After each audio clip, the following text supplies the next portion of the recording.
누가복음 11장 5절에서 8절의 말씀입니다.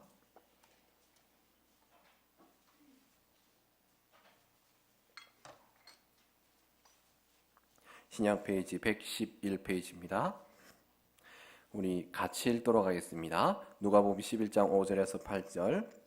또 이르시되 너희 중에 누가 벗이 있는데 밤중에 그에게 가서 말하기를 벗이여 떡 세 덩이를 내게 구워 달라.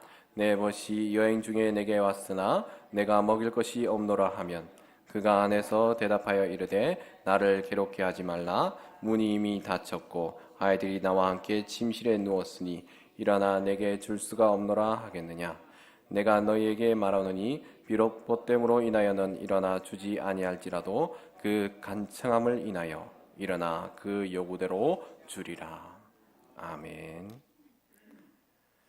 오늘 읽은 말씀은 예수님께서 기도에 대해서 얘기하시는 비유 가운데 하나입니다. 우리는 이 비유, 오늘 말씀을 보기 전에 두 사건을 먼저 생각해야 합니다. 첫 번째는 11장 초두에 기록된 말씀과 같이 예수님께서 한 곳에서 기도하신 일입니다. 두 번째는 예수님께서 기도를 마치셨을 때 한 제자가 우리에게도 기도를 가르쳐 달라고 하는 요청에 따라 주기도문을 가르쳐 주신 일입니다. 그러고 나서 오늘 본문 말씀에 같이 기도에 대한 비유로서 기도를 격려하는 모습을 볼 수 있습니다. 예수님께서는 우리에게 친히 기도하는 본을 보여주셨습니다. 그리고 누가복음 11장 2절에서 4절에 그 요청에 따라 주기도문을 알려주시고 이 비유를 통해서 어떠한 심정으로 기도를 해야 되는가를 보여주십니다. 여기에는 진정으로 기도하는 사람이 지녀야 할 마음 자세를 보여주고 있습니다. 그리고 5절 8절에는 밤중에 찾아온 벗을 비유하여 기도의 생명력을, 그리고 9절에서 13절은 이 비유의 결론을 내리고 있습니다. 비유의 내용은 이렇습니다. 제게 한 친구가 있는데 그가 여행 중에 나를 찾아왔습니다. 그 친구가 낮에 온 것이 아니라 온 식구가 잠자고 있는 한밤중에 찾아온 것입니다. 그는 매우 시장하고 피곤해 지쳐 있었습니다. 재워둔 곳이 없어. 그래서 당장 떡을 만들어 대접할 것이 없어서 하는 수 없이 나는 옆에 살고 있는 다른 친구 집에 가서 문을 두드렸습니다. 벗이여, 떡 세 덩이를 내게 구워달라. 여행 중에 맞은 내 친구가 갑자기 왔다네. 이렇게 생각할 수도 있습니다. 와, 심하다. 어떻게 그럴 수가 있노? 남들 다 자는 시간에 와가지고 배고프다고 떡 달라고 하고, 그 떡 달라고 한 친구가 와가지고 옆에 또 떡 달라고 오는 친구는 또 무엇이란 말입니까? 그러나 이 사람들의 마음속에는 여러 가지로 자기들만의 긴박함, 간절함이 있습니다. 어쨌든 꼭 이 음식을 대접해야 되겠다는 그런 포인트가 있습니다. 오늘 말씀의 중심이 이 포인트에 있습니다. 당시 이스라엘의 촌락은 두서너 가정이 집단으로 모여 살고 있습니다. 아시다시피 그곳은 무더운 사막의 고향인지라 여행객들은 낮을 피해서 저녁쯤에 다닙니다. 예를 들어서 동방박사들의 여행, 그리고 예수님의 부모들의 여행이 밤에 이루어졌습니다. 이는 낮에 뜨거운 태양을 피하기 위해서 자연스럽게 이루어지는 것입니다. 이 같은 풍습 때문에 밤에 벗들이 찾아오곤 했습니다. 그래서 이스라엘 사람들은 구약에 가르친 대로 나그네에게 호의를 베풀게 되고 영접하여서 음식을 대접하는 일을 피하지 않았습니다. 아브라함이 그러했고 롯이 그러했습니다. 그 두 사람 다 천사들을 대접했었습니다. 대부분의 가정은 해질녘이 되면은 하루치의 떡을 다 먹어 치웁니다. 그런데 작은 마을이라면 혹시나 옆집에 떡이 좀 남았다는 것을 알 수 있을 것입니다. 떡을 만들어 놓으면 며칠은 갈 수 있었지만 손님을 대접할 때는 조금 신선한 떡을 준비해야 했기에 그는 이웃집에서 맞다, 이웃집에서 떡 좀 했었지 하는 것을 기억했을지도 모르겠습니다. 이스라엘의 집 구조는 복잡하지 않습니다. 이렇게 하나 이렇게 연결되어 있다고 보시면 됩니다. 큰 방 하나에 거실이 있고 침실이 있고 식당이 함께 있고 문도 하나입니다. 이 때문에 요리는 바깥뜰이라는 곳에서 집안에 있지만 바깥뜰이라는 곳에서 요리를 하고, 낮에는 문을 항시 개방하지만 밤이 되면 무명으로 된 끈으로 문고리를 묶었습니다. 이미 침구가 방에 펼쳐져 있고 가족들이 다 잠자고 있습니다. 이때 누가 와서 문을 두드리게 되면 어떻게 되겠습니까? 일렬로 딱 돼 있는 그 침실을 넘어서서 문을 열고 애들 깰까봐 조심해서 넘어간 다음에 문고리를 열어서 따고, 그 다음에 떡 가지러 다시 그 중앙을 지나서 식당 가서 빵 가지고, 아이들 다 깹니다. 자녀이들 다 깨게 됩니다. 여간 귀찮고 성가신 일이 아닙니다. 당시 보통 가정에서는 2, 3일에 한 번씩 여러 개의 떡을 구워놓고 한 사람의 양은 세 덩어리 정도라고 합니다. 그래서 떡을 빌려달라고 할 때는 빌려줄 수밖에 없었습니다. 왜냐하면 떡이 여분이 있다는 걸 서로 알고 있기 때문입니다. 또 위에서도 얘기 드렸듯이 손님을 대접하는 것을 소홀히 하는 것은 그들에게는 있어서는 안 되는 일이었습니다. 손님 접대를 잘하지 못한다는 나쁜 소문이 돌면은 그 개인뿐만이 아니라 그 모든 마을이 그 마을 못 쓰겠더라 하면서 수치를 당하게 되기 때문입니다. 여기서 우리는 기도의 간절성을 보게 됩니다. 우리가 떡을 얻을 때, 이 친구가 떡을 얻을 때에 벗됨으로 떡을 얻기보다는, 친한 것으로 떡을 얻기보다는 간청함으로 빌리는 조건이 성립이 되는 것입니다. 여기서 기도의 지속성이 나옵니다. 원어를 보시면 간청함이란 부끄러움 없이 계속함을 의미합니다. 어떤 면에서는 뻔뻔스러움을 의미합니다. 기도의 생명력이 여기에 있습니다. 응답을 확신하고 계속적으로 구해야 하는 것입니다. 사도 바울은 데살로니가전서 5장 17절에서 이렇게 얘기했습니다. 쉬지 말고 기도하라. 예수님께서도 누가복음 18장에서 항상 기도하고 낭망치 말아야 될 것을 저희에게 비유로 하여 억울한 가부의 계속적인 탄원을 비유로 얘기하십니다. 우리는 밤중에 찾아온 벗처럼 문이 열리고 떡이 빌려질 때까지 간청하는 기도를 계속해야 될 것입니다. 하나님 앞에 부르짖고 구하는 일을 중지해서는 안 될 것입니다. 예수님께서는 이것을 비유로 기도를 가르쳐주고 있습니다. 기도를 격려하고 있습니다. 만일 우리가 이러한 상황이 있다면 우리는 어떻게 하겠습니까? 아이고만 내일 먹고 말지, 한 끼 굶지 뭐. 니도 굶어라, 안 되겠다. 이러고 말 것입니다. 절대로 떡을 구하려 가지 않을 것 같습니다. 이것을 풀어서 다른 쪽으로 생각해 본다면 우리는 이런 것 저런 것 생각하면서 구할 일이 있어도, 말하자면 기도해야 할 일이 있어도 기도하지 않는 경우가 많다는 것입니다. 그렇다면 왜 이런 말씀을 알면서도 익숙하면서도 기도하지 않는 것일까요? 기도의 장소에 나오지 않는 것일까요? 기도의 방해 요소가 있습니다. 첫 번째는 교만 때문입니다. 나 혼자 모든 것을 할 수 있다는 생각 때문입니다.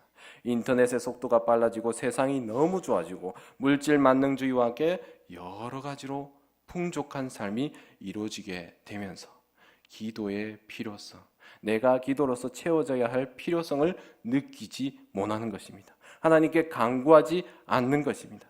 그러다가 정말 죽을 지경이 되어서야 주여 하면서 나오는 것입니다. 이것은 성도로서 잘못된 생각이고 바람직하지 못한 모습입니다. 작은 일이건 큰 일이건 언제나 하나님께 꽉 붙어서 기도하는 자세가 되어야 할 것입니다. 그런데 우리는 내 마음대로 하다가 정 안 되는 일만 하나님 앞에 나아갑니다. 혼자서 할 수 있다는 생각이 있는 한 기도는 되지 않습니다. 우리는 분명히 알아야 합니다. 이 세상에 일어나는 모든 일들, 0.1%도 아닙니다. 모든 일들은 하나님의 섭리 가운데 있다는 것입니다. 잠언 16장 1절을 보시면 1절 9절을 보시면 1절은 마음의 경영은 사람에게 있어도 말의 응답은 여호와께로부터 나오느니라. 16장 9절은 사람이 마음으로 자기의 길을 계갈지라도 그의 걸음을 인도하신 이는 여호와시니라. 그래서 다윗은 시편 37편 5절에서 이렇게 말했습니다. 내 길을 여호와께 맡기라. 그를 의지하면 그가 이루시고. 적은 일이나 큰 일이나 겸손히 하나님께 맡기고 하는 것, 그것이 믿음입니다. 다른 것을 바라보는 것이 아닌 예수 그리스도를 바라보는 것입니다. 세상에 헛된 것이 아닌 오직 하나님만을 바라보시는 은혜가 충만하시길 바랍니다.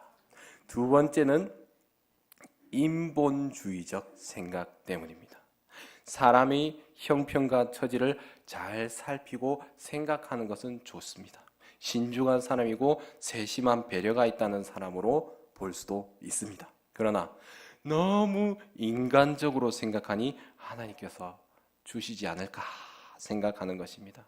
하나님께서는 나 하나 때문에 다른 사람을 희생하거나 나 하나를 위해서 하나님의 크신 질서를 깨뜨리면 그렇지 않나 라는 식으로 생각합니다. 굉장히 하나님을 생각해 드리는 것 같습니다. 그러나 그렇지 않습니다. 열왕기 하 20장에는 히스기야 왕이 기도를 드립니다. 어떻습니까? 자연 법칙을 일시 변경시켜서라도 하나님께서 응답의 징조를 보이십니다. 사사기 6장에는 어떤 일이 있었습니까? 기드온이 나와 하나님이 함께 하신다는 증거를 보여달라 할 때도 하나님께서 있을 수 없는 일, 자연 법칙을 일시 잠재하시고 자신의 모습을 보여주십니다. 여호수아 10장에는 어떤 일이 있었습니까?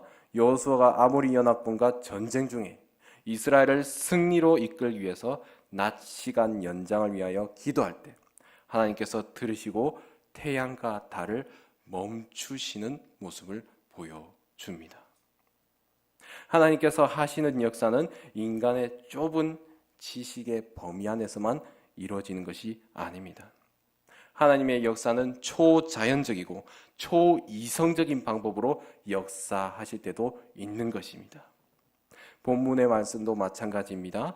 자기 배가 고프다고 해서 친구의 어려운 형편을 보면서도 죽치고 앉아서 먹을 것을 기다리는 친구나 이런 친구에게 빵 하나 주기 위해서 다른 집에 온 식구가 잠을 설치며 그 불편을 치러야 할 이유가 무엇입니까?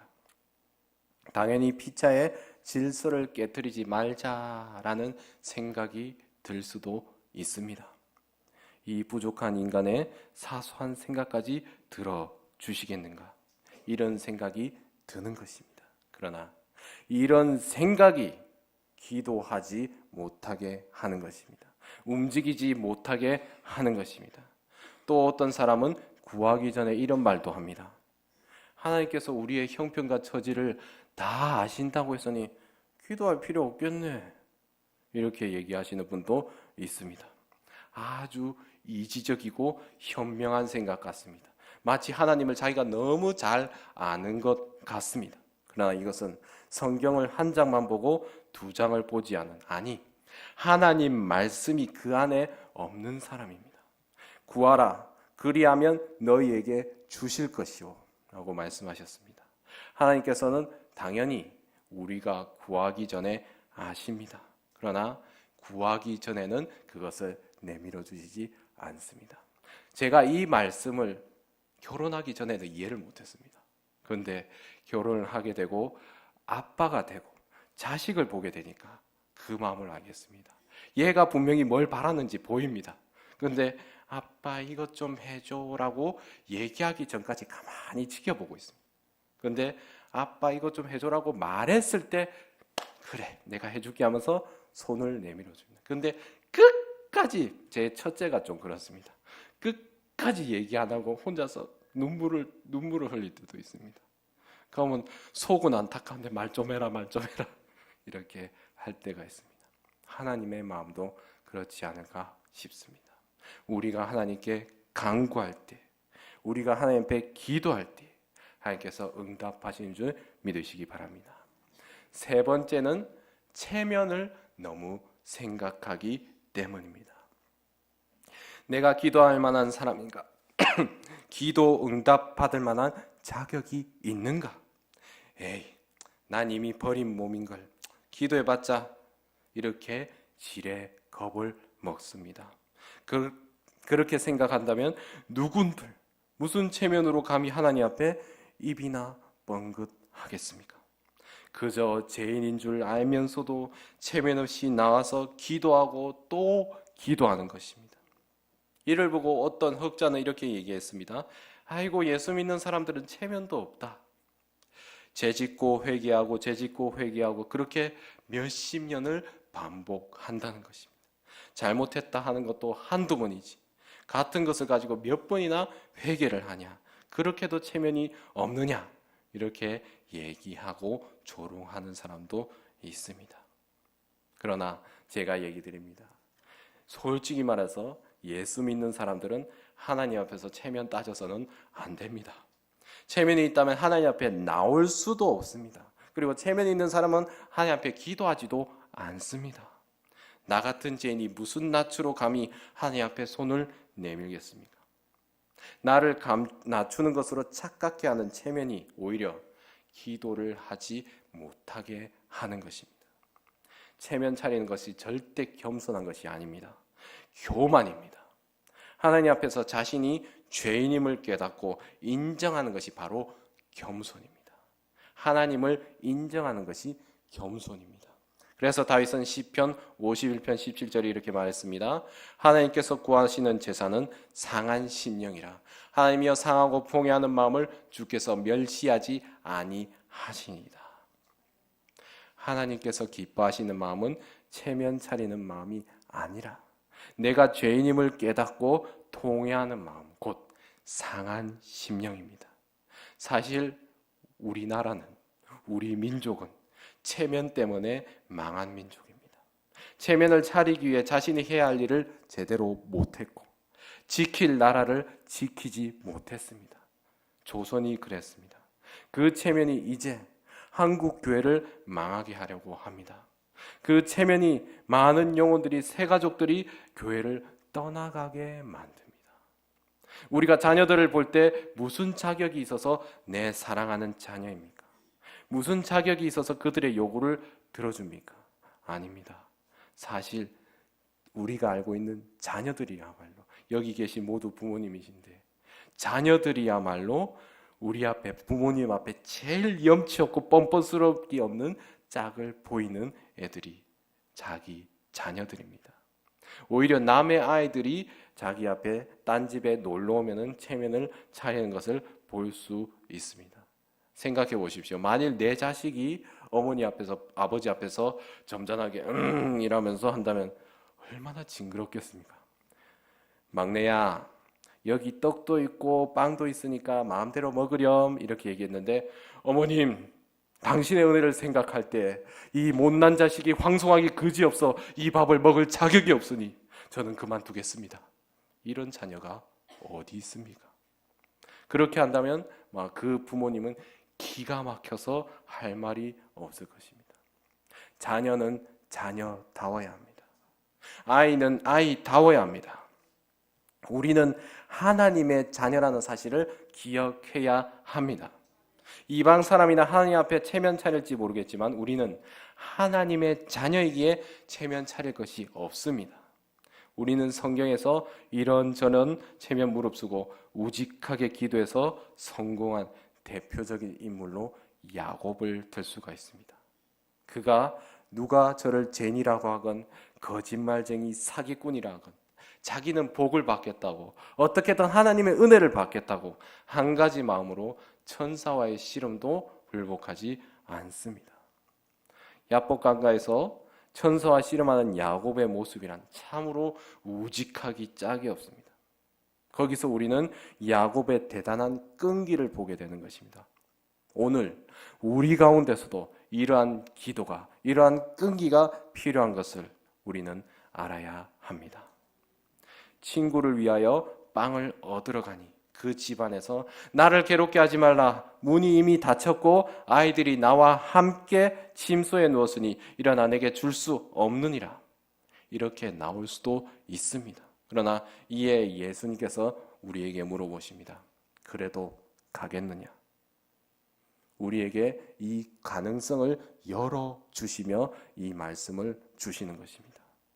친구라면 아니지만 간청함으로 말미암아서 그 뜻을 우리가 볼 수 있는 것입니다. 당신에게 온 당신의 친구인데 배가 고프든 말든 나와 무슨 상관이냐? 밤에 손님을 위해 밀떡이라도 남겨둘 것이 그렇게 모조리 먹어치워가지고 살림을 그렇게 사느냐? 동네 부끄럽다. 이런 말을 들을 수도 있습니다. 문을 두드리고 싶지도 않을 것입니다. 그러나 나 좋은 일을 하겠다고 다른 사람 괴롭힌다면 무엇인가 잘못된 것이 아닌가 이렇게 생각할 수도 있을 것입니다. 불과 몇 시간 후면 빵을 만들 건데 그것을 못 참느냐. 그러나 이 모든 핑계, 어떻게든 무엇을 해가지고 생각하는 그런 잡생각들이 기도하지 못하게 하는 이유입니다. 말씀의 결론을 내리겠습니다. 우리가 하나님 앞에 기도해야 할 두 가지 마음이 있습니다. 첫 번째는 단순한 마음입니다. 그것은 바로 믿음과 사랑의 마음입니다. 믿음은 우리가 생각하는 복잡한 것이 아닙니다. 단순한 것입니다. 자녀가 부모를 믿고 요구할 때 복잡하게 생각하지 않습니다. 아까 얘기 들었던 것처럼 엄마가 나한테 뭐 안 주면 어떡하지? 어떻게 하면 내가 손을 오른손으로 내밀까 왼손으로 내밀까 두 손을 내밀면 엄마가 좋아하실까? 이런 생각하고 아이들이 부모에게 요구하지 않습니다. 단지 엄마에게 얘기해요. 엄마 좀 줘. 엄마 돈 줘. 엄마 밥 줘. 이렇게 얘기합니다. 이렇게 우리가 하나님 앞에 하나님 주시옵소서. 하나님 응답하여 주시옵소서. 이렇게 단순하게 기도가 시작이 되는 것입니다. 사랑도 복잡한 것이 아닙니다. 단순한 것입니다.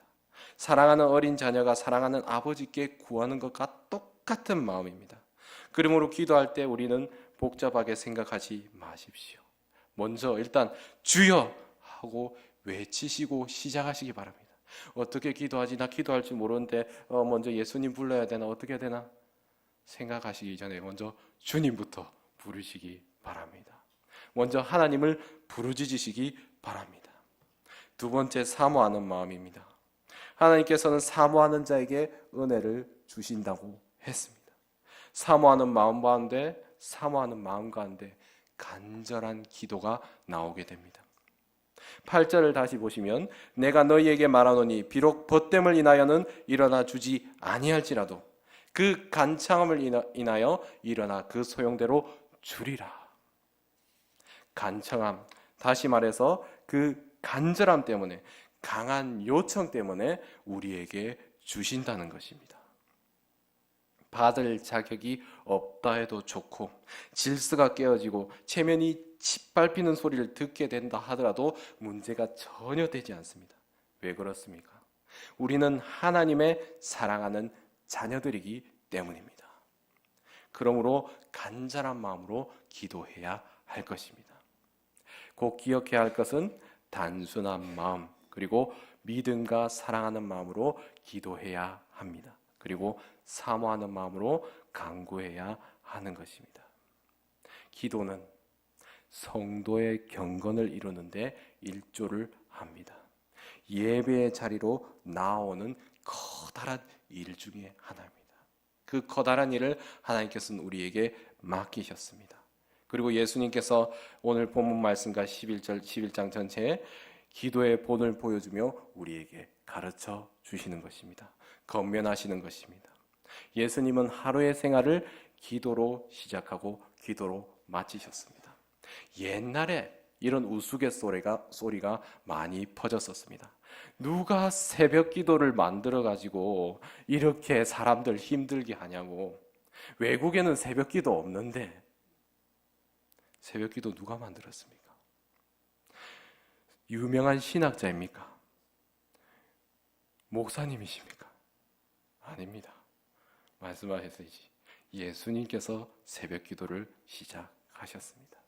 마가복음 1장 35절에는 이렇게 말씀하고 있습니다. 새벽 아직도 밝기 전에 예수께서 일어나 나가 한적한 곳으로 가서 거기서 기도하시더니, 예수님께서는 하나님을 먼저 만나셨습니다. 그 만나심으로 하루를 시작하셨습니다. 하나님이신 본인이 하나님을 만나고 그것을 통해서 하루의 사역을 시작하셨습니다. 이것이 바로 하나님께 맡기고 시작하는 것입니다. 이것이 바로 성도의 경건과 성도로서 하나님보다 큰 사랑과 축복을 받는 비결입니다. 그래서 예수님께서 우리에게 거듭 본보여 주시고 가르쳐 주시는 것입니다. 이것은 누가복음 11장 내내 보여주고 강조하고 있습니다. 제가 오늘 새벽에 말씀드렸었는데 우리가 좋아하는 시편 23편 첫 절이 어떻게 시작합니까? 여호와는 나의 목자시니.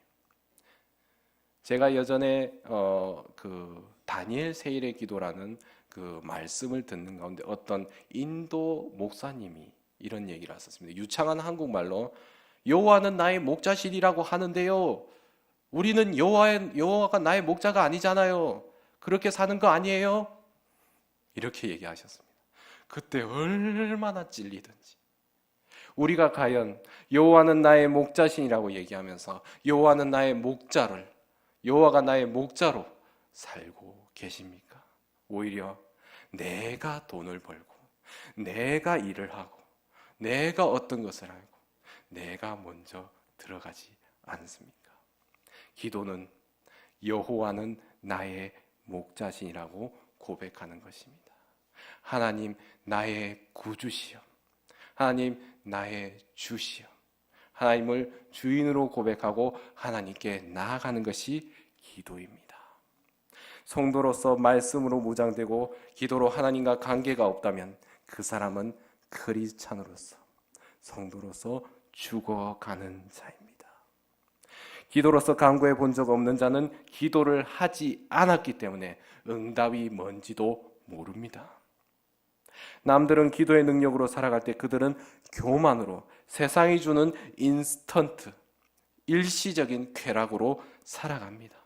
결국 마지막 심판날에 그들이 하나님 앞에서 무엇이라고 얘기하겠습니까? 너 뭐하다 왔니? 열심히 살았습니다. 그 말로 과연 하나님 앞에 나아갈 수 있겠습니까? 하나님께 간절함으로 사모함으로 늘 기도하며 깨어있는 그것으로 온전히 성도의 삶을 변화시켜 나가시는, 기도로서의 삶이 온전히 이뤄지는, 정말 하늘 문을 여는 삶을 살아가시는 우리 성도님 되시길 축복합니다. 기도하시겠습니다. 하나님, 그 간청함을 인하여 하나님께서